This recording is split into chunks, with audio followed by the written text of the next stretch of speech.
report from closed session. The City Council met to discuss and deliberate the public employment and the award of an interim contract, as well as the City Attorney performance evaluation. They'll be taking action in open session here shortly. Okay, and we will have to change from 30 to 60 days on the, right, okay, so that's noted. We'll discuss that in the open session. Okay, thank you. Just want to make sure everyone knows about that. Okay, so I'll attempt to read this carefully. This meeting is cablecast live on Charter Communication Cable TV Channel 8 and AT&T UVerse Channel 99, and is being recorded to be rebroadcast on the following Wednesday at 8 a.m. and Saturday following the first rebroadcast at 1 p.m. on Charter Channel 71 and Comcast Channel 25. Meetings are also available viewed live from the city's website. Our technician tonight is Kingston Rivera. And if you have cell phones, please turn them off in the meeting. And if you want to make a comment coming to the podium, please put your name if you'd like it recorded. Any additional materials received, clerk? There were none. Okay, this is a time for public comments. Anyone in the audience is welcome to make a public comment. It's at 3 minutes for any item that's not on the agenda. Please come forward. If you want your name recorded in the minutes, you can add it to the list there. Thank you. I just pull that closer to you. Very well. This is being broadcast. Is that better? Yeah, no, I think so. Thanks. I had sent some information earlier today. Hopefully you might have received it. It's unlikely that you've been able to read through it. But I wanted to use the public comment time to follow through on a project I've been working with staff and some of the directors since last year. I have a group that I work with, architects and engineers, and we've been assembling a submission set for a construction project. And as we began to work through that process and working with staff, we began to see that we had some difficulty when we looked at sections of the ordinance. Oh. And the project itself is a emergency shelter, a personal emergency shelter, a place where you'd have water and food and some of those types of provisions that allow you in the event of an emergency. And working with staff, the problem we began to see, and I only have 3 minutes, so I'm trying to talk quickly, but we began to see that some of the ordinance just isn't really set up for an emergency shelter land use. Okay. And so I've written it up in these provisions. I'm asking that maybe if you have a chance, you'd look at it on your own. Katie actually reached out to me this afternoon, and we're going to meet next week and continue to try to push this. But with some small and simple tweaking, I think it could be something that's fixed. I hope council, the mayor and vice mayor and council would agree that the idea of being prepared in the event of emergency is a very positive thing. And it's additionally more beneficial for our emergency responders, because when we're prepared and you have an emergency, it lightens that burden. Mm-hmm. And so an emergency shelter itself, which I've written up in here, it does provide a lot of, or all of the benefits that allow someone to be prepared in the event of that. And it's the ordinance that has not comprehended it. So it's a room that's vacant and ready. And right now under your ordinance, you would be forced to analyze that as a house expansion or a secondary dwelling unit, which neither is the goal. Mm-hmm. And if it were the goal, then you'd have to contemplate things like schools and libraries, taxes, and those kinds of things by expanding. You'd have to look at it, how it affects the neighborhood. Mm-hmm. And an emergency shelter is predominantly underground. It's only occupied by the occupants of the residents, effectively, so you're not creating a new family or an additional burden in the neighborhood. And so the ordinance itself really doesn't have a provision to have something that's built. It's not contemplated as an expansion or a residence or a living area and sleeping quarters. And most of the cities use what's called an accessory structure. And this city's accessory structure comprehends that it can't have any occupancy, it can't have sleeping quarters, can't have living areas. And so we're asking that something like this, with some slight adjustment to the definitions, would solve the problem. Okay, thank you very much. You're working with the right person, Katie, and so you have a good start. Yes, sir. Thank you. Okay, thanks for your comments. Any other comments from those here in attendance? Okay, seeing none. Any city council and staff comments? You do. Okay, Yvette? Sure. So on June 5th, I was asked to attend the Santa Cruz County Youth Violence Prevention Task Force. And what I learned there, our mayor was in attendance as well. And this it was the last meeting that they held. And what I'd like to ask is if in maybe a next meeting, city manager, if we can have the chief or those who have participated in the task force present. But it was awesome. Future item. Future item. Okay, great. Ed? I have nothing. Okay. Nothing for me. So I attended with Yvette too. It was great. And I've come up with a couple ideas. We broke up into committees, and the one I chose was coming up with fun events. And so there's this great event that happens in the East Bay, San Francisco East Bay, and it's basically Run with a Cop.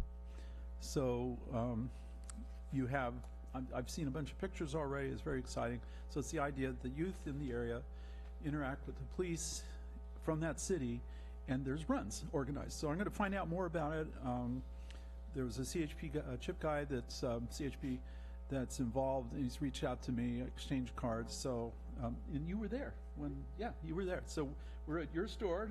You were, yeah, and it was this guy. This guy had this T-shirt on. I just had to ask him about it. Turns out he was the CHP guy, and so that was a good one.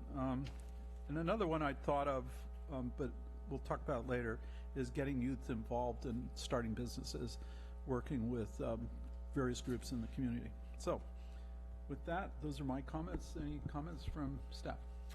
Mr. Mayor, members of the council, I'm pleased to announce that in today's adopted budget by the state of California, the state included $2 million for the Capitola Wharf Rehabilitation Project. This budget request and was funded really through the leadership of Assembly Member Stone, who was instrumental in getting this budget request through. I also want to thank the governor, Gavin Newsom, for including it in the draft budget, and everybody who's contributed to help make that happen. So it's a great start on funding our wharf, and I know we're going to be discussing it later this evening.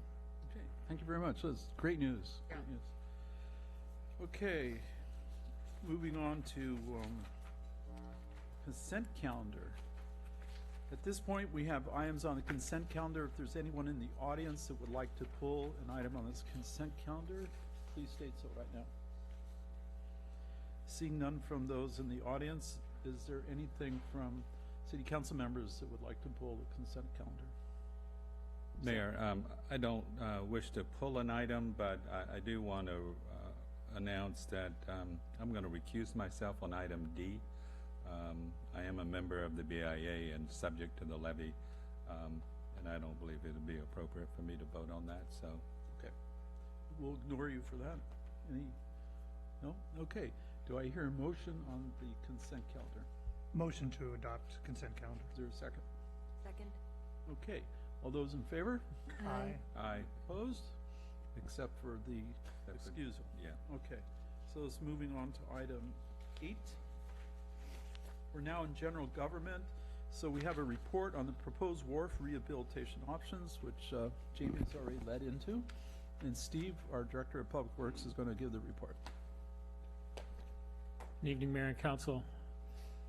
Trying to get, somehow we got advanced in this. The item before you tonight is an update on the Capitola Wharf Rehabilitation Project. I'm going to give you a very short kind of how we got here, and then Brad Porter from Moffitt Nichols is going to give you a more detailed report. We came to the council last year with 5 options, and those options were everything from just extending the trestle part to rebuilding the entire wharf, costs of $7 million to $25 million. We were asked to develop some phasing alternatives for those projects, which is what we're here tonight to discuss with you. And with that, I will introduce Brad Porter from Moffitt Nickel Engineering, who's going to walk you through. I've asked Brad to give us a little bit of history, since we have 2 new council members who weren't on the council when we started this project, so he's going to quickly give us a little more background and then get into the phasing options. So, Brad, thank you. Okay, great. Thanks, Steve. Yes, I'm Brad Porter with Moffett Nickel, and also with me here is Sam Tooley, another engineer with Moffett Nickel, who's been involved in all of the things that I'm going to be talking about tonight. He gave the first report, didn't he? First, yes, I remember. Yeah, Sam's, I think. Yeah, I remember, yes. Done. So yeah, over the past 5 years since 2015, just kind of summarizing the work that I've been doing with the city. First thing is, as I'm talking, just kind of go over the terminology and orient you, so that up here you see a plan view looking down on the wharf. North is to the left, south is to the right. That's kind of how we refer to the orientation on the wharf. In that top plan view, although you can't see them too detailed, there's the rows of the piles starting at the shore end, which I call the abutment. There, the shore end being the abutment of the wharf. There's the rows of piles that we number, starting at number 1 at the abutment, going out to about 75 at the end of the wharf, and those little numbers there on the top, 1, 10, 20, 30, those are the rows of the piles, which is a common reference along the wharf. Another system is what we call stationing. On the bottom hand, there's the stations. That's hundreds of feet, a common way of numbering linear, like roads. So you can see from the bottom, the wharf is roughly 850 feet long. So if I say station 3 or 4 or 400, that's how many feet, hundreds of feet it is along the wharf. The narrow part that goes out to the wharf, I call the trestle. That narrow part that goes out to about bent 45 or station 550, so the trestle's about 500 feet long. The widened part out at the end I call the head of the wharf. Then looking at the bottom figure there, that's along the trestle. The structural elements, there's starting from the top down, there's the decking, and then those are supported by longitudinal beams that we call stringers.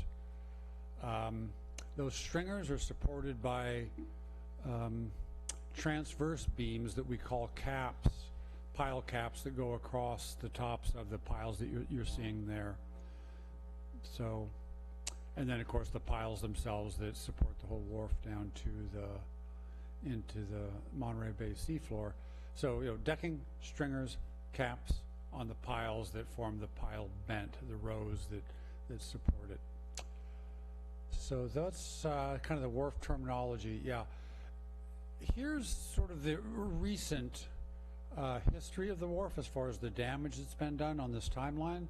The top part there are the damage events that have occurred, and then the bottom part are the repair events, the major repair events that have occurred on the wharf since about 1980. In around 1981, there was some major repairs that were done on the wharf. About 60 piles were replaced. The wharf was largely rebuilt. A year or two later, there was some large winter storms. 1983, there was a lot of damage on the California coast. I think numbers I've heard attributed to that were something around the 100-year return period. Big waves. Some of the beaches or the piers in Southern California, Huntington, I think Hermosa, Santa Monica experienced major damage. I think some of them were almost entirely wiped out. Huntington Beach, I think, being one of them. And Capitola similarly had the out at the end, I think there was major damage to that southern end. And that's when those steel piles were placed, I think in 83, 84, and the southern end of the Capitola Wharf was rebuilt. And then for like the next 20 years, I think there was relatively uneventful, no real damage to the wharf. In 1994, there was some overtopping of the wharf, but no severe damage was done, so nothing was done to it. In 1999, 98, 99, there was a major rebuild of the Capitola Wharf that was done. That was, I had come to work for Moffett Nickel at that time, and I oversaw that. Those drawings were the ones that I had prepared. And For timber wharves that are on the order of 50-plus years old, kind of a typical thing is if you don't have constant maintenance that's being done, say like at Santa Cruz Wharf, where they have a full-time maintenance staff that's out there repairing it every day, it's kind of typical that about every 20 years you'll have to go and do a kind of a major maintenance effort. So 1998 was the last time that was done. And then since then, there's, again, the deck's been overtopped. There's some damage on the trestle. But since 98, there in about 2003, about some piles were replaced at Bent 12. 2009, about 7 piles were replaced, and the sewage ejector that sits underneath the bait shop that, of course, is lower, so it gets a lot of wave damage. There was a baffle that we designed that dissipates that energy. That was installed, and then around 2016 there was a pile on the trestle that was damaged that got replaced. Most recently the dock piles, the steel piles there were replaced. This is just a history since in that time period of where the piles have been damaged, and it's pretty much throughout the wharf. They're color coded there. You can see down on the left hand side 98, 2002, 2009, and 15. And there's no real pattern. There's some on the trestle, there's some out at the end. It's just mixed throughout. There is a tendency for it to be on the west side of, that's the bottom as it's shown there graphically, of the wharf, but certainly not a rule. But it tends to be on the west side because that's the predominant wave direction, where and generally what does the damage is a large log that either comes out of Soquel Creek or maybe the San Lorenzo will get underneath, and you know the waves get it hurling and it smacks the pile. And now here in 2015 we had done an initial inspection. We went out by boat, Sam and I, and then 2 years later we did the dive inspection underwater. So we did a complete inspection of all of the piles from deck down to the sand line. And what you're seeing at the bottom, the ones that are solid are ones that need replacement, and the ones that have kind of an open, that cyan colored circle, are ones that are damaged, but it's less than 50% damage. Out at the very end there, you see the 6 times 2 is 12. The 12 steel piles that are pretty severely corroded, that need to be addressed. So that's kind of the current state of affairs of what needs to get done. So after we did the condition assessment, we met with, we were asked to prepare kind of what could the city do to increase the resiliency of the wharf. You're seeing a picture there in the upper right-hand side that I think was taken around 2009, where on the trestle, all 3 piles that support the bent were taken out. And that's a critical condition. In that case, you have to close the wharf. And the only reason that thing is not collapsing is just sort of the interconnectedness of the timber above. So in that case, it's kind of, that cap is hanging by the deck rather than supporting the deck, which is what it's supposed to do. But that's sort of the weak link, or the weak part of the wharf is, of course, you have to go across the trestle to get out to the head of the wharf.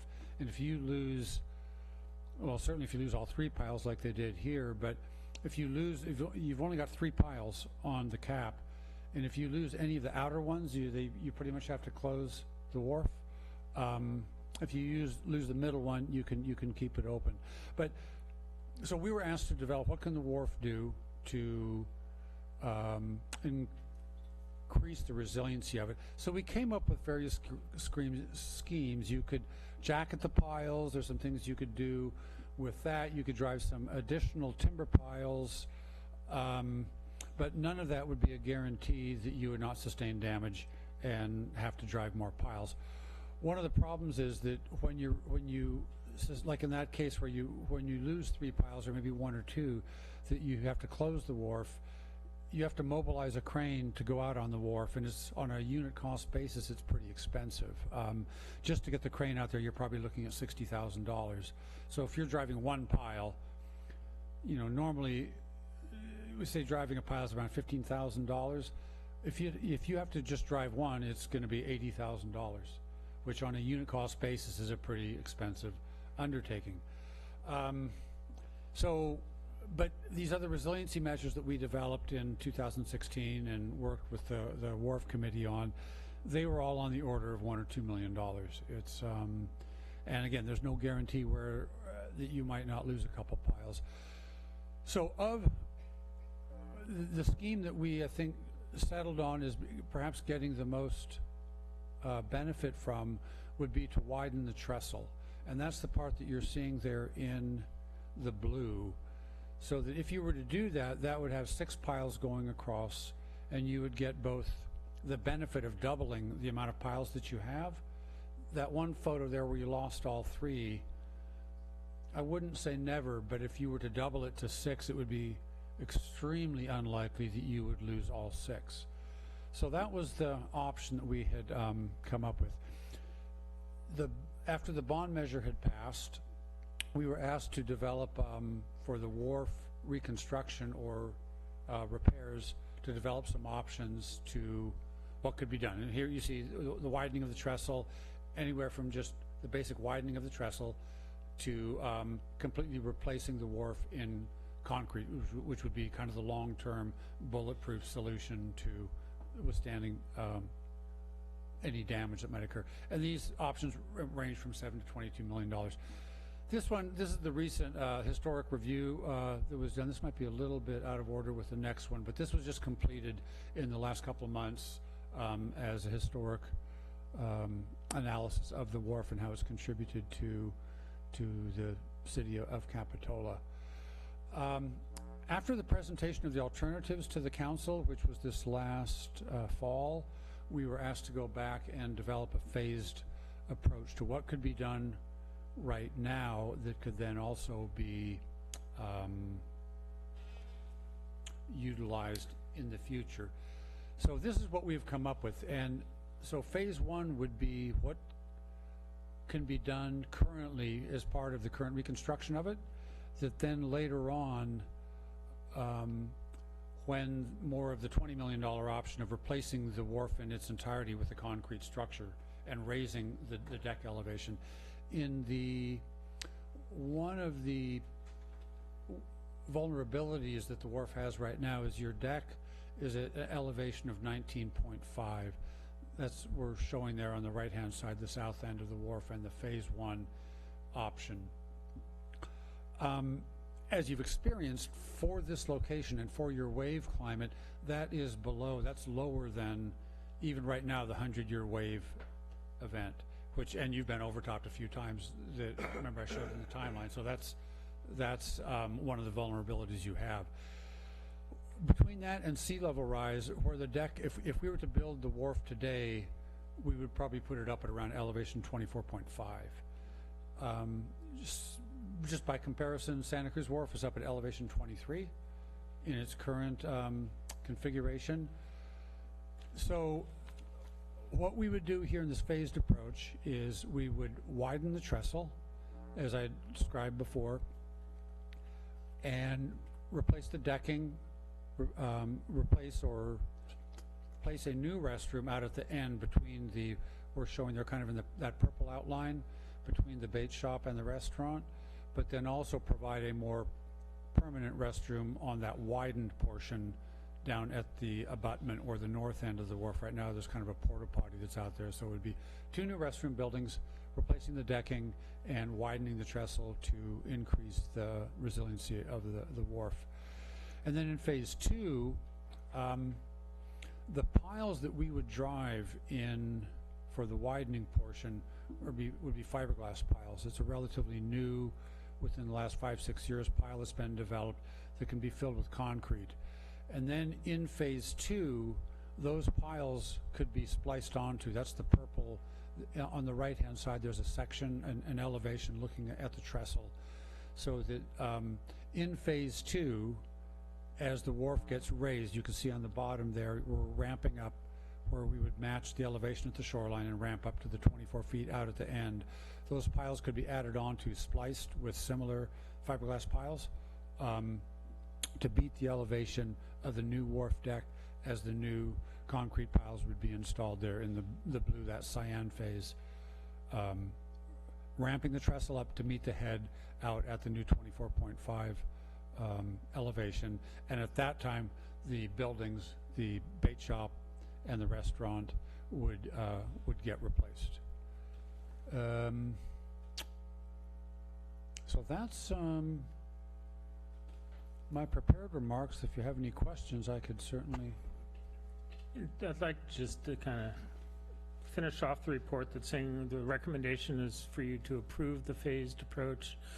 We would then proceed with the preliminary design work for phase 1, and included in that would be starting the permitting and environmental clearance work. We anticipate that'll take approximately 12 months to complete.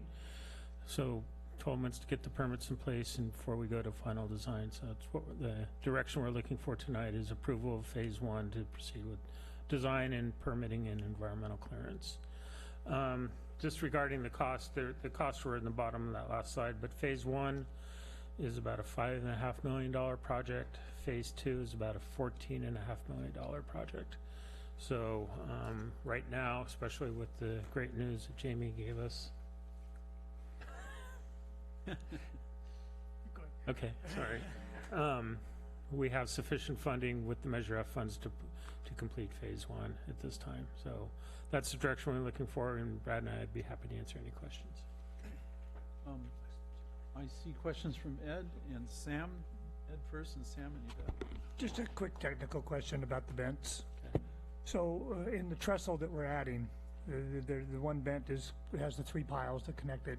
Is there some kind of structural member that connects the 2 vents, or do they stand independent? Because I know they're independent beams. Are they connected, or is there any advantage to that? I guess the simple answer is to be determined. I would say that's one of the things that we would do during the detailed design process. But in general, yes, I would connect them together. Yeah, I'd connect the two caps together. It would theoretically be stronger? Yeah, just you're sharing you're increasing the stiffness so that when a log or anything hits it, the more piles you have in a row, the stronger, the less deflection you get. So great. Yeah. Thank you. Yeah. Oh, thank you.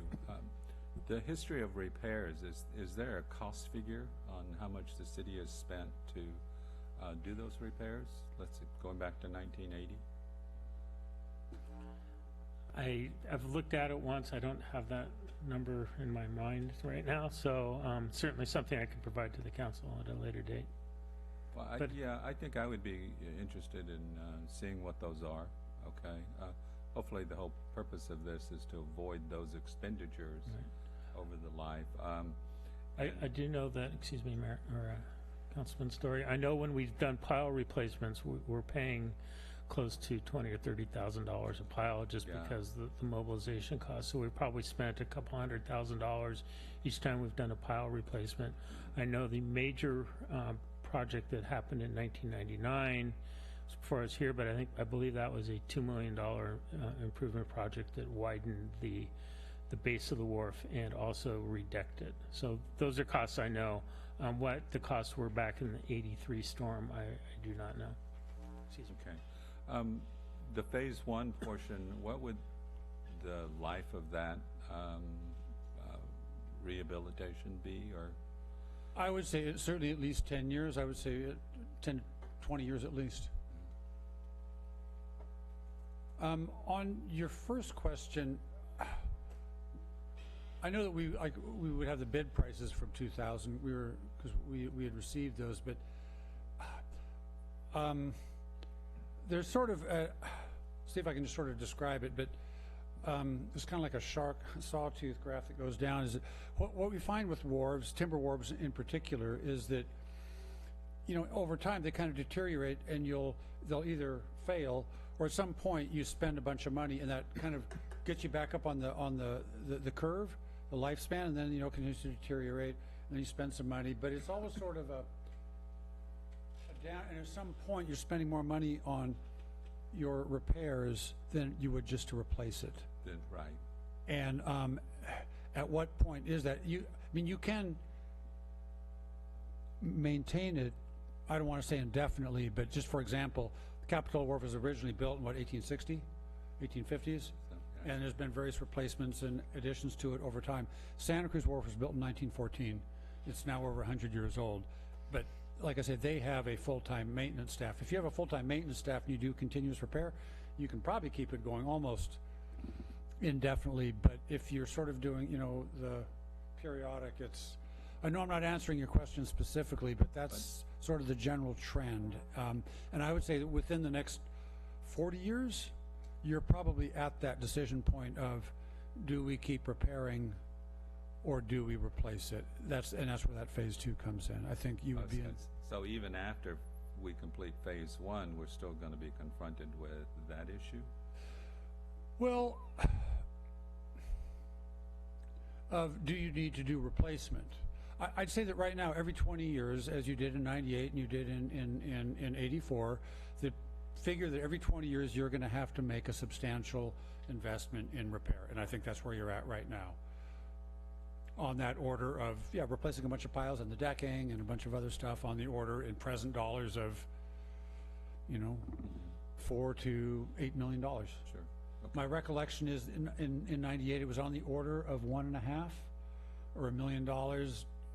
That's just off the top of my head. I could be wrong, but adjusted for inflation, that's probably comparable to about what you're looking at now. Okay. But these are fiberglass piers, right? Pilings? Pilings, yeah. Which would have a longer life than the timber pilings? Absolutely, yes, absolutely. And they're fairly new, and we're starting to use them on projects, but they have the promise, especially if you fill them with concrete, they're essentially inert. There's no saltwater degradation. There's no organism attack that you have. There's worms, pile worms that eat away at the piles. The fiberglass is inert. There's nothing that will eat them. And if you fill them with concrete, I would say that their expected life would be at least 40 to 50 years. Okay. At least. That's right, yeah. I noticed that we have some fiberglass piles at the base of the wharf. Do they come in other colors than black? Okay, I can talk about piles all night. The widening there, those ones that we actually did the widening. They're strictly speaking, they're not fiberglass. They're steel piles inside, and then they have high density polyethylene coating, HDPE, about a 2-inch thick. Those are great piles. Unfortunately, they're no longer available. But a modern piling, fiberglass is kind of the most current version of that. The fiberglass, they will come in different colors. I was just reading this the other night. The manufacturer's literature says they do come. I've seen them in kind of that dark brown, and then of course black. But I believe, if I'm not I believe in those are Lee composites, and I believe they said you can get them in different colors. Yes. Okay. Okay. Well, and we'll get back to that. I assume that the design is going to come back to us before we actually go out. So, but that's good to know that we have some other options than just having a forest of black pilings going. Yeah, I think our goal is for the historical context too, is to use a brown pile that try and matches the wood look as much as we can. Okay, that's great. And Steve, your last statement, you said we have enough money from Measure F to complete phase 1. But is it projected that we will have any additional money for phase 2, and if so, when? And at this point, you know, Measure F has a sunset to it, and probably 8 more years left on it. I think it has a total revenue of between $10 and $11 million, but certainly it's funding the flume and the jetty project. So right now, no, there is no identified funding source for phase 2. Okay, thank you. Thank you. Sure. Thank you. Okay, just a couple of questions. So after reading the report, it was mentioned that our wharf is not considered a historical landmark. Is that correct? So it's over 50 years old, so from that standpoint, it is historic. It is not listed on the National Historic Monument at this point. So it's not a listed structure, but it is a historic structure. And so, I mean, Potentially historic. right. So as we move forward with the design, we plan to maintain the historical value or Absolutely. historical? Okay. That's why we had the historic analysis done. Okay, just wanted to be clear. And then, has there been any talk in the past or on previous council regarding additional parking opportunities on the wharf itself, or moving them around, or getting more spots available at the end there? So, I'll be honest with you, past councils have probably tried to go the opposite direction and reduce parking on there. But it's something we could look at. The options that we looked at when we did our option analysis back here, which was last fall, we did find ways in this bottom one, you can see where we actually widened the head and made the head bigger. So that's something we could look at when we work on the head of the wharf, that we could widen it and Like that potentially add little parking. nook area. Right, that's you kind could of add nook cut areas into here, it. yeah. One issue with cars on the wharf, they are probably the largest damage caused to the decking. Right. Is driving cars on them. Yeah. Part of this design, we're actually going to try and put tire strips and try and strengthen that, so the cars would drive down, 2 strips like you see on a driveway every now and then, and they drive down that, which would help save the decking. But that's something we'd want to look at if we're expanding the parking out there, as ways to further protect the wharf. Yeah, I'd appreciate it, looking into that further. There's small room for parking Very little parking out opportunity, there, and right. not many tourists may know about those spots, but So we that would be would, part and of the that would phase be 2, just to be clear. Phase Oh. 1 we're talking about here is just the widening of the trestle portion, and we're not talking about widening the head at this point. But if you'd like, so you'd like us to look at the widening out in just here? that little piece there and what that would Okay. possibly cost, Okay. and, Yes, we could look how at many that. spots. I mean, Right. it would just be an incentive to folks that actually live here, and Okay, a little I'm sorry, secret yeah, we parking could look spot. at that. Yeah, thanks. I don't have any questions. I have 2 questions. The fiberglass with the cement fill, how stiff is that in comparison, and will that match the current piling so that you don't get a discordant motion? I think that the fiberglass pile unfilled just by itself has a similar stiffness to the timber, probably even maybe a little bit more flexible. I think it's something out of harmony, Right. I'm trying to think of the easiest way. I think the way we look at it is sort of, another way to look at it is, if you tie it all together, for the lateral motion, of course, the stiffest member is going to suck up the most load. If you were to fill them all with concrete, I think it undoubtedly would be the stiffer element, and it would suck up the load, and that is something we would have to look at. But you could tie them together and maybe offset some of that, distribute. Exactly. As long as you want to maintain a certain amount of flexibility. Just the timber wharf does move during wave events. That's part of how it just Dissipates. the energy. But that's, you were asking earlier, Ed, was about whether we would tie the two together. By and large, you would want to do that. The more you can get all the piles to work as a giant spring, Right. the better. If we did do a seismic joint with it, you could get there. You probably would get the dissonant energy. They would different periods, so you could get some pounding if you didn't connect them. We'd have to look at that to where either you would have to make a big enough gap, like a seismic joint, but a wave joint, so that they don't slam into one another, which also tends to make the argument for tying it all together. My gut feeling is we would tie it all together and just have it all act in unison. Okay.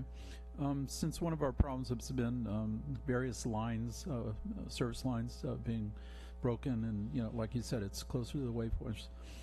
Are we anticipating a special way to protect those, like running them new lines inside of fiberglass, larger pipes of some sort, let's say? What we're planning on doing is to get all the utilities up above the decking. How you have the outriggers for the handrails. Oh, right now okay. the gas line goes through that. Got it. And I think kind of following that, because I think before that, it hasn't been damaged since it went in, since it got raised up, has it? No, yeah, clearly that's our goal, is to bring all the utilities up above the deck, Including sewage? including sewage. So we'll have to have pumps on the other end. Well, we have a pump on the wharf already. Oh, I did know that. Yeah. Oh, we do, okay. Yeah, so everything's pumped off the wharf, so we have that flexibility. Yeah. Okay, I have no further questions. Please stay here. Any questions from the? I Oh, have, you. I'm sorry, I just have a follow-up question. The report here, the total says is that 7 million? Is that, that's Right. different from That our report? included $2 million for replacement of the buildings. Okay, and so in our report, Yeah, what we're recommending now, since, based on the previous council and the wharf group that has looked at this, was to not replace the buildings until we could put them in an elevation at 24.5, which would be part of phase 2. So at this point, we're deferring replacement of the buildings on the wharf. We did put $200,000 in the preliminary budget for doing some renovation work to the buildings, but that's the difference for the cost. okay. And then just a quick follow-up, we're waiting to hear back about the grant for the flume and Yes. and so I don't remember the timeline on that. So we will be hearing, it's a long ways away, Okay, January of next year is when Okay. we will be hearing. because would that And it'll be possibly, official actually when the state budget is signed, so a year from now, Today. okay, when we because will I know was for just, certain that we have that grant funding. I or was not. just thinking that might free up some more Measure F, Measure yeah. F dollars for us to do more in this phase 1 project, but I didn't know if those timelines, those aligned with our timelines. Yeah, that'll leave more Measure F money for other projects probably at that Okay. point. Okay, thank you, I'm sorry. Yeah. 700 for the restrooms, that's going to be near the abutment? So there's 2 restrooms that we're proposing, one between the buildings out there and one at the base of the wharf.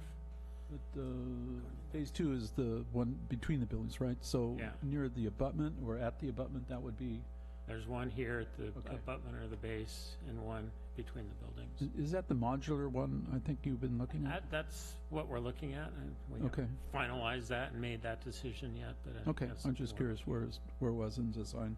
Yep. Okay, no more questions up here. Any questions from those in the audience here? It's now the time to get an idea of what, I see you, no questions? Okay. Well, It's we'll- fair to ask a question. This is the time to do it.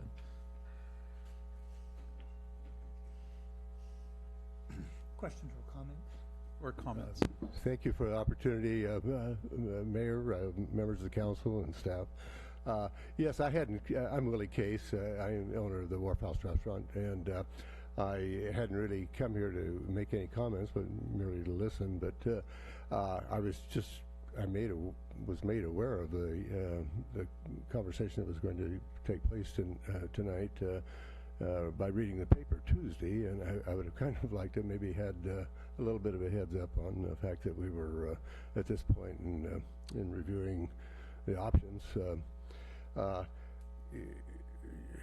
As some of you may know, I know the council's changed recently, but I served on the architectural committee, the review of an architectural group to study this, and work with the Moffett Group. But we had a couple of public meetings that public came in, made their comments and what have you, and then things have kind of fallen through the cracks since then.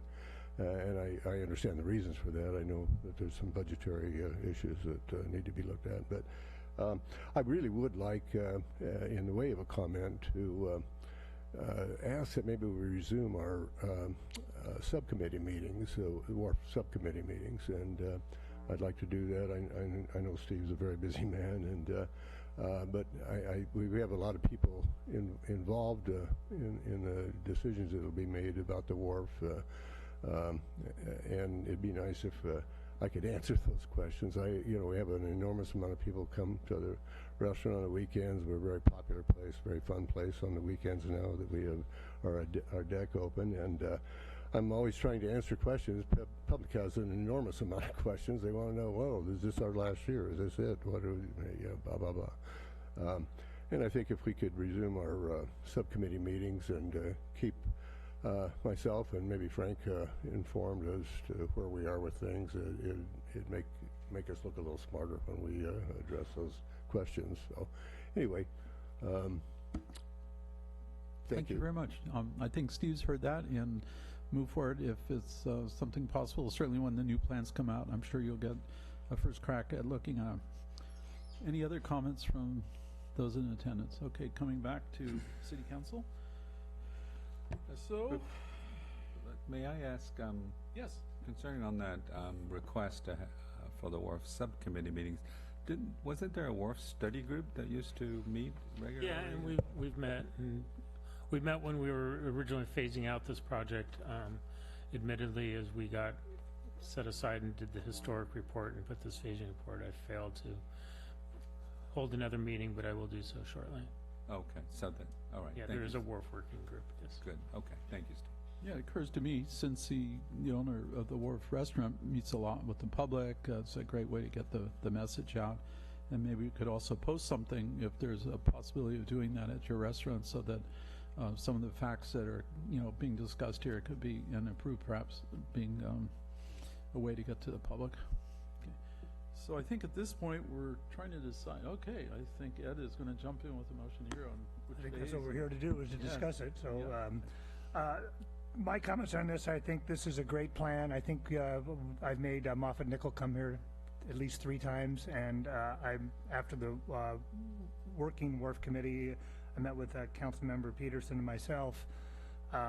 They made some good presentations, and what I like best about this is I think this gives us a chance to deliver on our obligation on Measure F, which was to rebuild the wharf. And it also makes that commitment towards, in my mind, it opens the door for the future of rebuilding the entire wharf because of the phasing, phase 1 and 2. And the only thing new that makes that possible is this introduction of these concrete pier, these fiberglass piles that are able to be added onto, because that was the reason why we shied away from many of the other plans, because it didn't do any good to strengthen the wharf if we had to tear out the piles to re-drill them again. And I think that if we do reuse these piles, I'm gonna just round off, okay, Brad, I know you have exact numbers, but if we build this, we spend leverage $6 million here to strengthen the wharf, which a lot of that, probably at least another $1 million of it, is putting an all new decking on it. Is the substructure, which is what I'm mostly concerned about, can be added onto, and for about $1 million that's the cost of retrofitting and raising those and tying it in to what I hope is the new future wharf at the elevated portion with the one on the bottom, and the end result that the restaurant and everything is at the new 24.5 feet. To Willie, to your concerns, I think the reason that maybe you haven't been involved is that this plan now is just basically going to deal with the structural trestle part, and it will have absolutely no impact on you and the restaurant. Is that fair to say, Steve? Virtually no impact. There'll be opportunity, if we do the restrooms out at the head of the wharf, there'll be opportunities to kind of do some work at the Right, restaurant. other than the restaurant, but structurally, we're building this alongside, and which means normal operations, no interruption, which I think is there's some relief to you. And the only way that we would ever interrupt your service now is if we do find funding for phase 2, which, as Steve mentioned, Measure F is not going to have that allocation, which I think opens the door for this council to look at if they really believe in the wharf plan as a master plan is some sort of extension on Measure F to generate that funding. It's pretty much a $1 million a year fund. Mr. City Manager, is about accurate, about $1 million a year, and I know that has other city needs, but I like the fact that this has the concrete pylons. I like the fact that, I seem to think, when we were talking about doing a wharf that would be bulletproof, it would be made out of concrete. I think none of us want the aesthetics of concrete, and the option to wrap them in fiberglass and to have some selection of color, I think gives us, where we can build something that is going to be as strong as concrete, because it is, but yet aesthetically will not, make people like the look of the wharf. And when we get ready to redesigning those buildings, Willie, if there ever is a phase 2, that's what that committee was selected for, and I think we're all excited about that would look like. But I think this is a start with the piles, the tying it together. I think there was a lot of work you guys did. You listened to what we said, you came back, you brought us a good plan, it's reasonable, it's doable, and the beauty is we can afford it. So I'm gonna make a motion to approve staff recommendation. Motion and a Can- second? May I ask for a friendly amendment that we include to ask staff to write a letter to Assembly Member Stone to thank him for his efforts and the $2 million grant toward this project?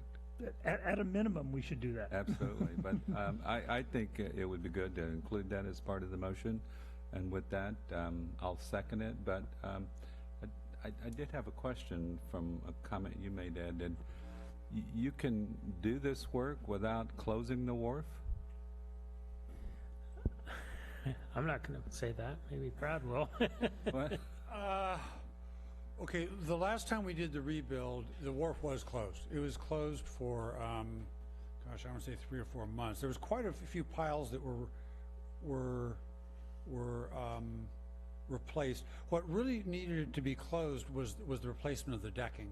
If you replace all the decking, you pretty much have to close the wharf. Right.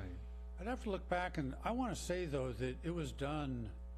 I think it was done around the season, so that I think they went in and did. I'll have to look back. I would have the records, but yeah, when they're driving piles and replacing the decking, they're going to have to close it. I would be surprised if it could be done without closing it. They've done some of the other work before where they haven't, where they've replaced the onesie-twosies piles, but I would expect that there would have to be some closure of it for some period during the work. Okay. Well, that my recolletion that it had been closed before, and so I didn't want the public to think that, well, this is not going, that the wharf will continue to be fully accessible during this period of reconstruction. But I'm sure you guys will coordinate it so it has the minimal impact, upon the restaurant and public access and the beach shop. We'll get it, yeah, and the bait shop. So, I was just going to add that part of the project is not only just the widening of the trestle, but we will be replacing the piles that were identified in the report as needing replacement now. So that'll be part of it. So that is wharf-wide with that effort. okay. I think just for clarification, the message I was trying to send is we're not going to do this during the prime summer season is the message I want to send to Mr. Case, that when we do this, we can pick an opportune time to do this, and that's the only point. Rather than the rebuild where we would be closing you down for a year or two. That's the point I was trying to make. If I may, just a clarifying question regarding my ask of evaluation of the parking options. By accepting the motion today, does that still include that at a later time, or is that something that you just didn't include in your motion? Aren't we going to have a design that comes back that we're going to have to approve? Or is this, Eventually, but if we want to include that, I would like it included in the motion if you want us to look at ways to expand the parking. Well, that becomes a philosophical discussion, okay? Because my personal feeling is that I don't want to promote driving on the wharf. I would be open to some additional ADA parking places, but my gut intent is not to promote. It's not a drivable wharf. I don't want it to be a drivable wharf. I don't know if what we're doing would allow delivery vehicles to deliver. Would it be strong enough to allow different kind of delivery vehicles? That would be a question I'd be concerned about, and I'd be open to. But the only additional parking I would be interested in is if there was some opportunity at not an expensive cost to add some ADA parking places. Can I make a friendly amendment or suggestion for a friendly amendment? Sure. What about the option of continuing with your motion, just with a request for staff to provide just basic pricing for how much more would it cost for something like that? Not a whole other design, not a whole other boat, just we would like that information for our own knowledge, and then in the future, if we decide that's something we want to move forward with, we can. Friendly amendment to that to provide options for additional parking. Perfect, thank you. Okay? Does that meet That what you were going satisfy? for? Okay. So, Yeah. So the way we would interpret that, I think, is we work with Moffett and Nick a little bit to identify, if that little corner were infilled, how many parking spaces would it result in and what would be the added cost? And so you may come back and find out that it's 3 new parking spaces and it's $150,000. That may help guide the decision one way or another. Because this is going to include that stripping, so the decking doesn't get damaged. Yeah, I think we were going to include that, no matter Well, what. and if I look at little- the, I'm sorry, Mayor, go ahead. No, I was just following up on that, so Well, that's the other consideration. Yeah, well, looking back, it was like 1998 that the last time that particular area was looked at specifically. So this might be something that comes out of that evaluation is. Perfect, yep. So part of the problem, if I'm not mistaken, that's where the boats are stored in the wintertime. is So, that where there's some conflicts. The boats are actually stored, if you look at here, they're stored in this area, and there is parking here, it's just whether we can extend it and add more parking If here. it's going to be extended, Yes. that's all I meant. Okay, Bring us an option. Got it. so we're going Thank to you. get some options, which is good. Like you said, it's always good for discussion Just purposes. information. Yeah. So there's been a motion. I just want to clarify that with the amendment, you're fine with it and you are the second. Yeah, I'm Yeah. fine. Okay, it's been a motion and a second. All those in favor say aye. Aye. Aye, and the motion passes. Thank you very much. I voted for it because if Ed says it's affordable, it's definitely something I vote for. Steve said we had the money. Yeah, well, but I'm looking at you on this one, okay? Thank you. So now we have item B, 8B.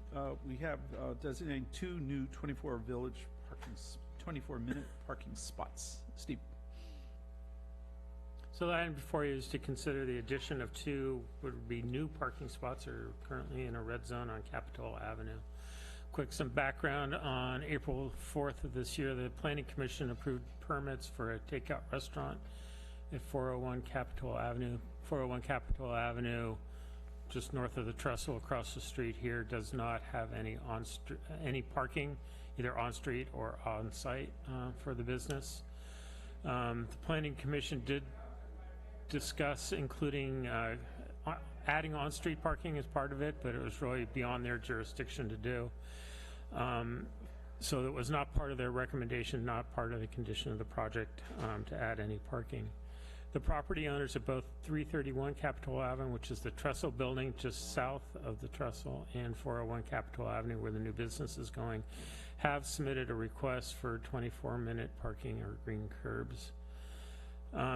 Just to be clear, the City Council is the only authority to designate parking areas in the city. There's various colors that you can designate: white, red, and green. Option D is green, which means from 8 a.m. to 8 p.m.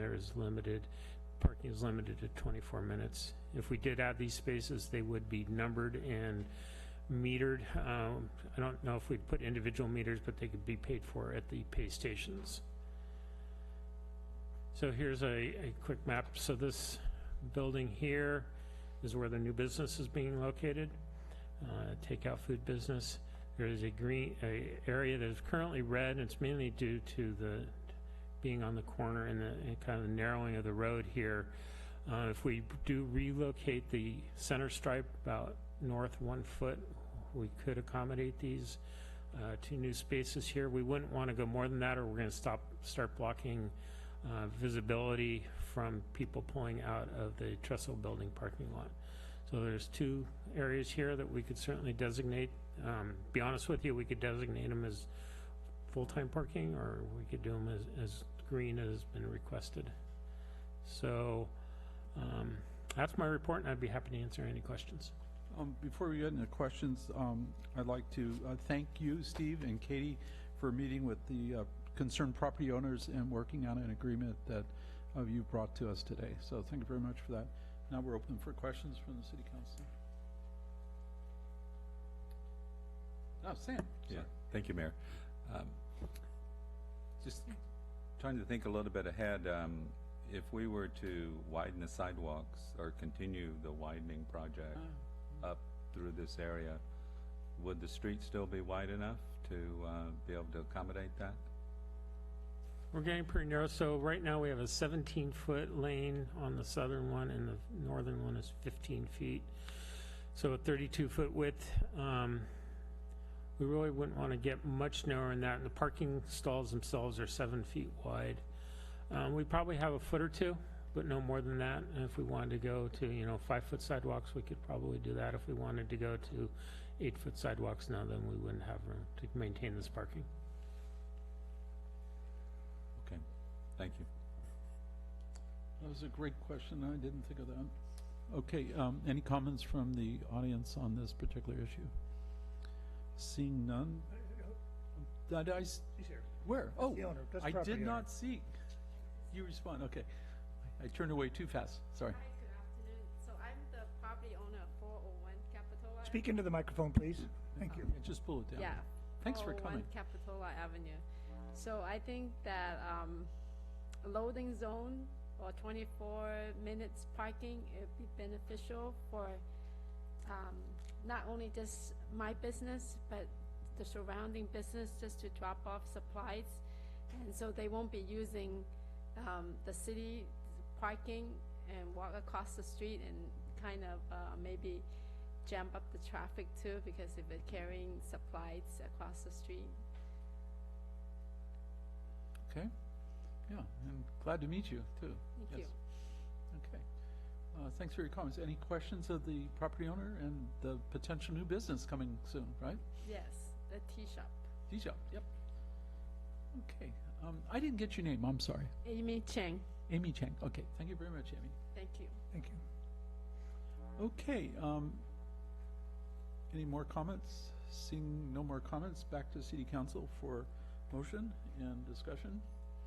I move approval of the two 24-minute parking spaces. Okay. Is there a second? I'll second. Okay. A motion and a second. Sam?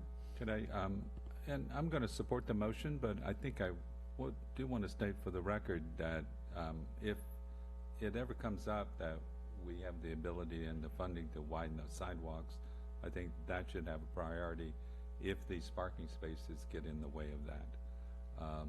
Absolutely. So I just want to kind of, from my perspective, put that out there. And so we may need to reconsider this at some future date, but that could be a long way down the road, so to speak. Yeah. So we have an option, I think, of taking some of the city parking spots that are further up the road and converting those to green. I think your question was a great one. Okay. Ed? I have a comment. Yeah, Sam, when you made that comment, I'm a big fan of all the widening that we've done with this, it's an easy motion for us to remove these parking places should that ever present itself, and that to me would be a priority. I think that in the time being, though, right now, the way I see this, we talked about trying to acquire these parking places when I was on the parking commission. That's how long ago it was, and the fire department just pretty much arbitrarily painted it red for no reason. So I'm glad we're acquiring these parking places back.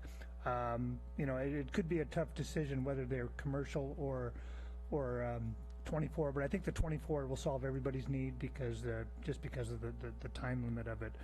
And the good thing about it is that at 8 o'clock at night it becomes 2 more additional parking places for the village, which It's good. we all know we could use anything we can add down there is great. So I think it's a great motion, and I look forward to it. Okay, there's been a second. First and a second. All those in favor? Aye. Aye. Passes. Thank you very much. Thank you, council. And thank you, Amy, for coming. Appreciate it. So we have something very important, our strategic plan contract. Budget. Budget. Budget. Do I have C?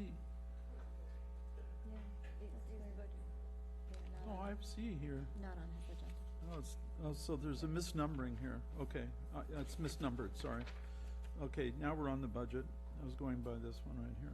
Consider a resolution adopting the fiscal year 2019-2020 city budget and capital improvement program. Report from our finance director and treasurer. Good evening, Mayor and Council. So this next item before you is adoption of the fiscal year 1920 budget. By way of background, the proposed budget was distributed on May 10th. The Finance Advisory Committee met on May 14th and then again on May 22nd to review the budget and advanced a recommendation to the Council following the May 22nd meeting. City Council held the public hearings on May 15th and then again on May 29th. And at the meeting on the 29th, considered the FAC recommendation regarding the general fund balance, and then requested staff to return this evening for budget adoption. So at that May 29th meeting, the changes that we've done is we've included the $5,000 beach festival sponsorship, partly by reducing the community TV contract services by $2,000.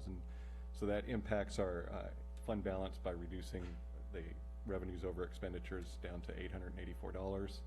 We've also programmed in utilizing $550,000 of general fund balance for the Rispin Park, Clare Street pedestrian improvements, and Kappa Ave sidewalk and retaining wall capital improvement projects, which will reduce our estimated fund balance by just a little over $549,000, leaving an estimated fund balance June 30, 2020 of just under $793,000.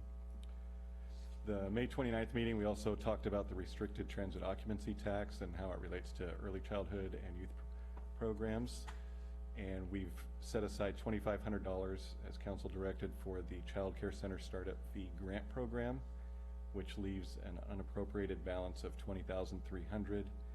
And at the meeting on the 29th, the council decided that we would bring that back following the community grant program review, which, just to let you know where that is, we have all the proposals in, we're reviewing them right now, and we expect to be back in front of council at the July meeting to make a recommendation for the consultant to conduct that study, and hope to have that whole project wrapped up by fall or winter of this year. Some of the items that we're tracking close this year: sales tax revenue. We're starting to see some signs of the economy slowing down, so we'll be really watching sales tax as close as we always do, but even a little closer this year. Cannabis tax, as you're all well aware, our budget is balanced based on the assumption that we'll have 2 cannabis retail shops opening up and operating for about 6 months. So we'll make sure that those are tracking. Again, that community grant program, the review, we should be back. I think we'll be back before mid-year, but no later than mid-year to follow up on that. And then I can also bring back an update on the CalPERS releases the actuarial reports in August, so we can come back and update what our UAL looks like in the next few years coming up. Excuse me. And so the recommended action is to approve the resolution adopting the fiscal year 1920 operating budget and capital improvement program, and that completes my presentation. I'd be happy to answer any questions. Questions of our finance director? I'll start it off. So I think I asked a question about the UAL last time in terms of decreasing revenue, and they smooth. So the answer is pretty much the same. But at the time I asked the question, you weren't anticipating a drop in economic activity and sales tax revenue. So I think we might be seeing a little bit sooner the response in the UAL.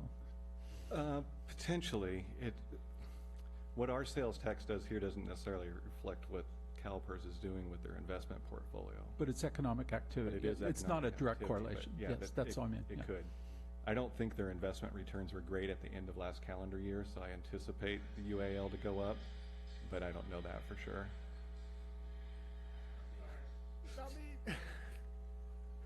We're going to take Steve's phone away every time he comes to the meeting. Okay. Steve?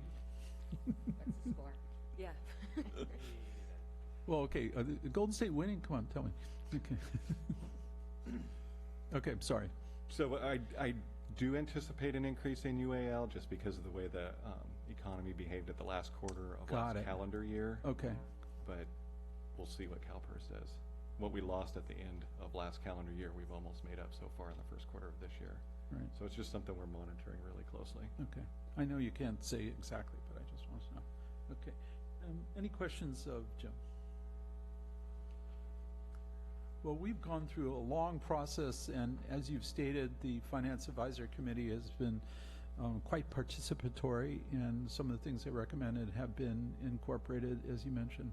So we appreciate the response of Finance Advisory Committee and everything else that the City Council has done in reviewing the budget. So I don't see any more questions, but I am surprised. So anyone in the audience have any comments or questions for our finance? Okay, no, I don't see any. Okay, coming back to City Council. I'll move staff recommendation. Okay, Second. okay, you guys jumped faster. May I add something, though? Yes, of course. Regarding the grant program, if we can get a report back on what the marketing plan is to let folks know that the grant program for the childcare fees to be, what that would look like in. Absolutely. Okay, thanks. Does that make sense? Okay, let's move along. That's a great one. Did we vote? No, we haven't No, we didn't voted. vote. So we have a motion and a second. All those in favor? Aye. So it passes. Thank you very much. So let's move on to, so I have this out of order here. Okay, so item D here is the strategic plan. And Nikki, yes, great.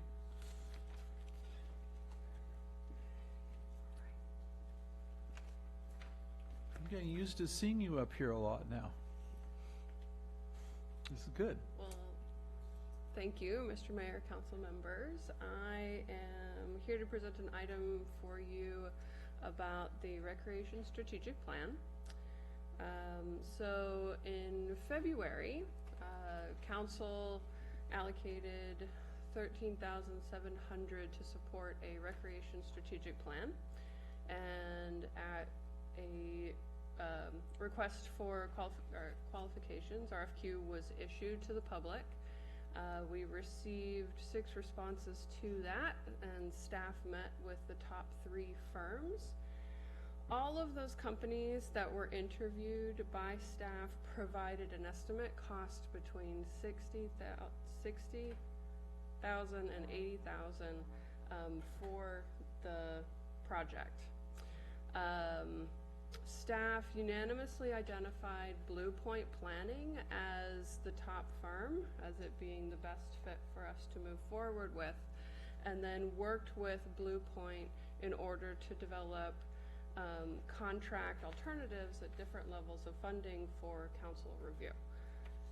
So, at the current level of funding for the $13,700, Blue Point Planning would engage a core team in order to conduct the program review. This core team would consist of staff and other internal stakeholders, and then they would provide a needs and opportunities assessment based on that information, as well as staff could be responsible for hosting public meetings in order to solicit input to provide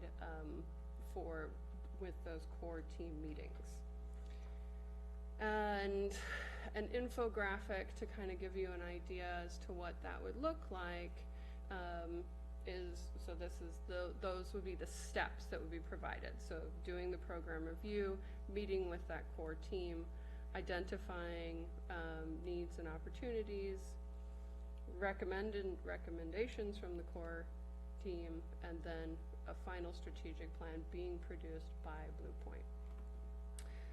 The second option is to a funding level of $35,000. So Blue Point Planning in this option would conduct community engagement in order to have input into the strategic plan. That would be 2 workshops that they would conduct. They would also provide an online survey, and then with that is about 65 hours of preparation and analysis on this community engagement. There would also be a revenue and cost analysis provided at this level, and as well as the services that were included in the lower level of funding. And so for you an infographic that outlines each of those steps in this option for the strategic plan. And then at the final option would be a funding level of $58,000. Blue Point Planning would provide 2 additional core team meetings, and the community engagement at this level would provide for 3 workshops, 6 small user group meetings that would solicit group members of the public. It would provide for an engagement website and about 80 hours of preparation and analysis of the community engagement information, and then services included at the lower level funding. An infographic for you as to what those steps would look like as we would work towards the strategic plan. And I should have pointed out in the previous ones that it also at the bottom identifies the months, the length of time that each of these options goes through. And so, with that, that is the end of my presentation for your recommendation. Okay, questions of Nikki?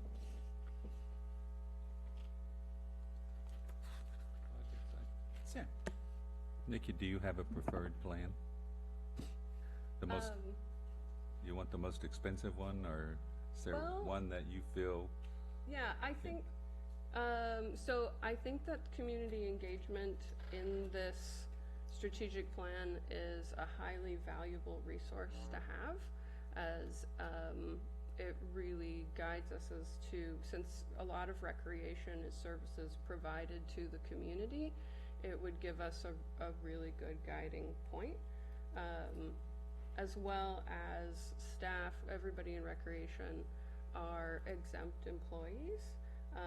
So the hours that we would have available is something for council to consider as we review. So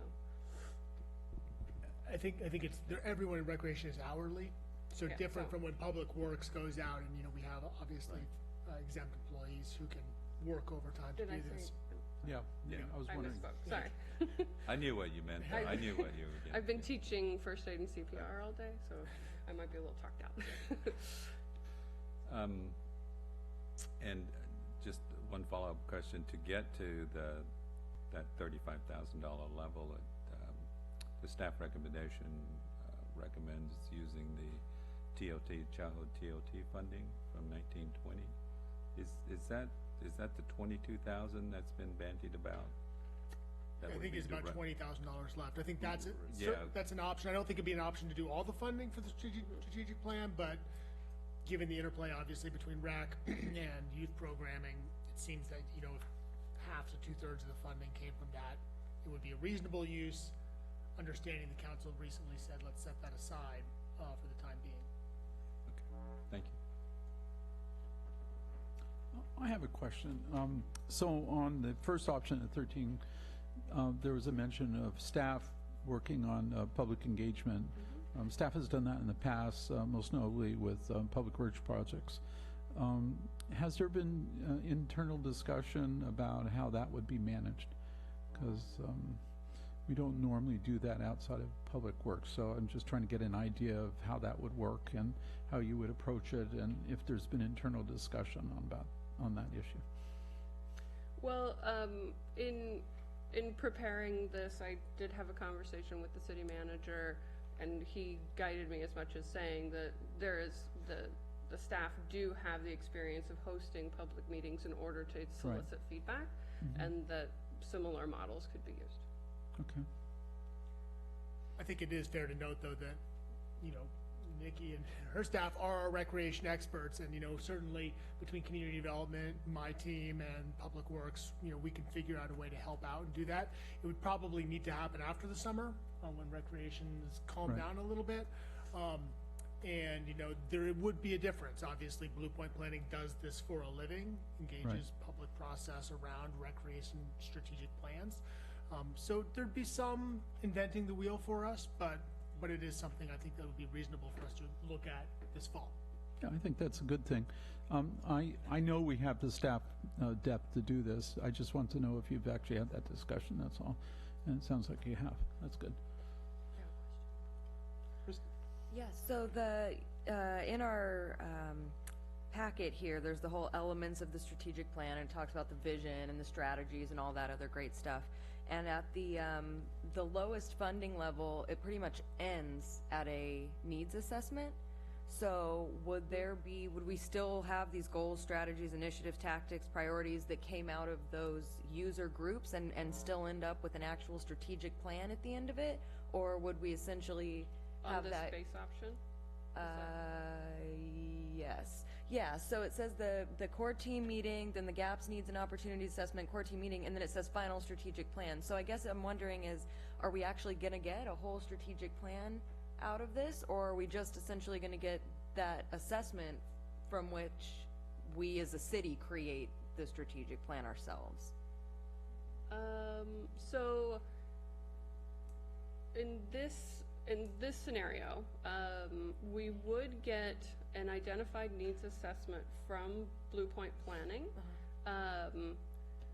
And then based on that, the core team would move forward, make recommendations, and do all the other levels of goal setting. Okay. So that this option is a predominantly staff-driven option. Sure. Okay. So there's a final, a whole strategic plan that's going to come out of this, but the Blue Point part of it kind of ends at that core team meeting. Number 2. Yes. Yeah. Yeah. That's my understanding. Okay. But I would say that there, without the revenue and operational analysis pieces of that and the goal setting, it would be a predominantly staff-driven item. Okay. Thank you. Jamie? And I think it's just clear, if we were to choose this, I just want to make sure that everybody's expectations are on the same page. I mean, it would be a strategic plan light, and that may be appropriate for our needs. It may be that we don't need as robust a strategic plan of recreation as other communities. But I think that we just want to make sure that everybody's clear about the expectations about what we're getting out of this process. Yvette? Has there ever been a strategic plan for Parks and Rec in the past? Or Complete. Capitola? Has there ever been one created? I don't believe so. Okay. And then my second question is, with this option 1, let's say come mid-year or when we get to that place, would there be opportunity to add on to expand further? Because this is 6 months, so when we get to mid-year budget review and we find that, we would like to fund this further, is there an opportunity at that point with Blue Point? Yes. I mean, you're not cutting that process off now necessarily, although I think my guess is that they're going to engage, they're going to work with us through the summer and then the early fall. We're going to get sort of a product at some level. We would host some community meetings and get some input. They would have disengaged at that point. And I think at that point, we could reassess and say, do we want more help or not? Right. But it is a little bit sort of a funny starting and stopping to the project. Well, I'm just thinking that this is a great starting point to see if the team is capable of wrapping it up, as Vice Mayor Peterson was alluding to, where, at the end game, if we can't come up with something of weight for the final strategic plan on our own, then we could continue working with them if need be. It's just, that's what I was thinking. I think that's a great comment, because we'll have a better idea of the scenario, what's out there, and our response from the community. And so we might decide we want to put some more money or some more resources into this. And as you just mentioned, are we actually going to have something we actually want that we're going to be able to run with? And you're going to be part of making that decision. And so I certainly would look to you to say, what we have is workable, or what we have, we need to do a little bit more work on it if we're going to be successful in Capitola. So, I would look for, that from you for sure. And the core group's recommendations to back your recommendation up. So, I can make a motion? you would like to make Sure. a motion? I'll make a motion to adopt option 1A, I don't know, base option 4 to 6 months. What is this? This one? The current funding model level at at 13,700. Second. Okay, and did you want to include, reviews along the way? So, I mean, I'd like to know how you feel the process is going. That's Get like updates? yeah, because I want, this is new in Capitola. I think your question was a great one. And being that it's new, what's the public response going to be? You're new to this area, so how do you feel it's working? I'd kind of like to see, I'd like to make a sub-motion if that would be agreeable, that we do get a report, an update report at some point, so we can see how the process is going, and you'll be able to tell us how it's going, and then maybe we need some more resources. I don't know. That a friendly amendment? Yeah, that's a friendly amendment. Up to the motion. Should I reiterate?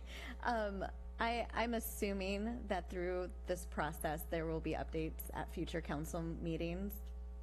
That's Okay. just the process of going through a strategic plan normally. So I'm assuming that would happen, but Okay, that's fine. I would add that we would like to see updates come after. It's a 4 to 6 month, maybe, between 4 and 6 months, a report back. Yeah, I would be happy to do that. Thank you. You agree with And that? I'm on board with that as the second. great. Okay, thanks. I don't like to assume things. Okay, so Sam, Before you call for the vote, could I just ask for clarification that under the option that's been moved here, there is no community engagement component to that, right? Is that no, it's going to be staff driven, By staff. by staff. exactly? Well, so the staff is going to reach out to the community for input? Yes, at this level, it would be staff that would be reaching out to get community input into the strategic plan. So you would be the third bullet point, hosting public meetings to solicitate input? Yeah.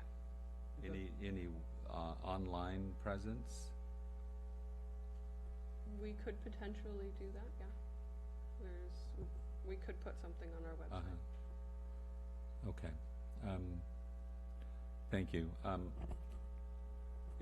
Yeah, my experience with strategic plans, that one of the most important components of it is the community engagement. Because if we don't have a sense of what the community wants and needs, I don't think you have a very good strategic plan, because it doesn't align with what the community is, really desires to see. And so I think that's a key important piece of it. I'm not sure having consultants and putting that all on the staff to do that kind of work, it seems rather problematic to me. And I just assume if we're going to do a strategic plan, we do it at the $35,000 level and just build in the community engagement out front, because otherwise I think it's going to be not a very effective strategic plan. So If I may add, I trust that this process would work well with the current staff being capable of responding and reaching out to the community. We've seen other things like that locally happen with social media, and so I feel that staff is capable of implementing that piece of the strategic plan, and so that's where I would stand with the motion. Ed? Yeah, I support the motion. I've seen a lot of public meetings, went through lots of these with the RTC when they did community groups. I'm worried about sometimes having overkill on these meetings. I also have great confidence in our staff. I feel like there was commitment by the city manager to involve his office, Public Works, Recreation, to hold these community meetings, and I have confidence that they can meet that need. I know that just when we had the meeting at the mall, if people have an interest to come out, they will show up. There are around 200 people at that meeting. So I think the thing is, we're primarily a junior guards driven town. So there'll be interest to make sure that all that's protected, but I think that this will have some interest, and if we advertise the meeting, it's just a matter of who the facilitator of that meeting is, and like I said, this is where you just put confidence in your employees. I know we've already done a lot of things where we've allowed Public Works to take on additional projects because the crews decided they would like to do that, and it's been successful. So I think this is just a case of empowering the employees and staff, and I'm going to just throw the olive branch out here to Recreation and give them a try, and I'm going to support the measure. Thank you very much. I do have a comment to make. I think in running the public meetings yourself and actually directly participating in that process with the public is going to be a richer experience for the city of Capitola and for you and the Recreation Department. I think that richer experience is going to become because of the direct involvement, as opposed to having a consultant doing. Nothing against the consultant and the projects that, I mean, the products that they produce, but they're the ones that are going to get that direct experience. If we do it ourselves, I've heard a lot of people, sometimes, well, not a lot of people, but I've heard often that, you know, we keep asking for consultants to do things for us, and that's a true thing because we don't have a lot of bandwidth. But in this case, I see your enthusiasm and the Recreations Department's enthusiasm to do this, so I feel confident that we could actually do it on that score also. So I definitely support the motion. I have just a really quick question, just out of curiosity. Right now, when someone enrolls in one of our Recreation Department programs, when it's over, is there any kind of survey for them to fill out on if they got what they wanted out of it, if there was anything they wanted different, anything like that? So, yeah, with the recent change in the class coordinator, we introduced a evaluation that we actually reach out to the students instead of it going through the contracted instructor, which is different and unique. And we have had discussions about doing that for our upcoming summer programs. Great. But nothing, they haven't started yet. No, that's great. Yeah. One last comment. I hope you're going to include in your core group someone from the Soquel School District, because I mean, that's obviously a good avenue to get the word out, but we are partners. They're in a sense a partner with us in our rec district because we advertise to the whole school district and we try to serve them as well. So I just thought I'd throw that out because Mr. Mayor? Yes. Can we do a roll call vote on this? Yeah. Okay. So we have a motion and a second, and City Clerk, please, a roll call vote. Councilmember Story? Aye. Councilmember Peterson? Aye. Councilmember Brooks? Aye. Councilmember Botdorf? Aye. And Mayor Bertrand? Aye. Passes unanimously. Thank you very much. Thank you very much, Nikki, for that presentation. So, make sure the order is correct here. Yeah. So I have an announcement to make that I need to read because of the last item here. I got everything right? Okay. Before the City Council this evening, as part of the agenda, item 8E is a recommendation to consider a contract with RWG Legal for city attorney services. The city attorney reports directly to the City Council and is considered a local agency executive. The proposed contract with RWG Legal is $11,130 per month for 2 months. The total of the contract is for $22,260. With that, let's start this particular item. E, consider a new intern city attorney contract. Report from staff, please. Mr. Mayor, members of the council, as was previously reported, the city has issued a request for proposals for city attorney services. Reed Galogli has served as the lead attorney for the city for the past several months. Mr. Galogli will be starting his own legal firm here beginning in July and has submitted a proposal to serve as interim city attorney while the city awaits the proposals and goes through the selection process for a city attorney. As the mayor reported, this contract is in the same amount as the prior city attorney contract, $11,130 a month. And we do have one minor recommendation to the contract, which is in item 5B, the termination language by attorney should it be 60 days, not 30 days, as was identified in the packet. And with that, I'm available for questions. Any questions of the city manager? Any questions from the members of the audience? Bring it back to city council for deliberation. Motion to approve staff recommendation. Second? Roll call vote on this, please, since it's a contract. Councilmember Story? Aye. Councilmember Peterson? Aye. Councilmember Brooks? Aye. Councilmember Bottorff? Aye. And Mayor Bertrand? Aye. So, that brings us to item 10, adjournment. Thank you very much for everyone. We have a successor agency Yes. meeting. Well, the regular meeting adjournment, and now we have a successor agency. Excuse me. Okay. So, call to order the successor agency. Do we need a agenda? Excuse me. We don't need a roll call, do we? No, we can note everyone is present. Okay, everyone's present. Okay. So, any additional items for this? Staff has no additions. Okay. Any public comment? Seeing no public comment, back to city council for staff comments. Staff has no comments. Okay, consent calendar, consider May 29th joint workshop minutes. Anyone from audience have any issues with the joint minutes? No?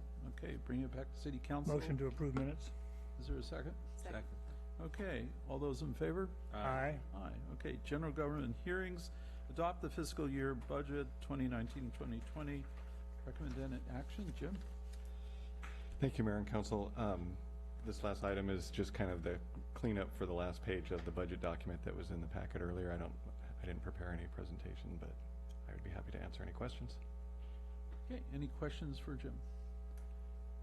Any questions from the audience? Seeing none, back to city council for a motion. Move staff recommendation.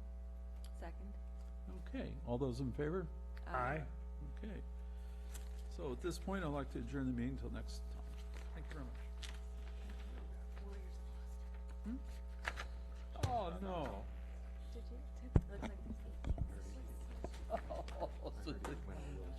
Curry can't help us now.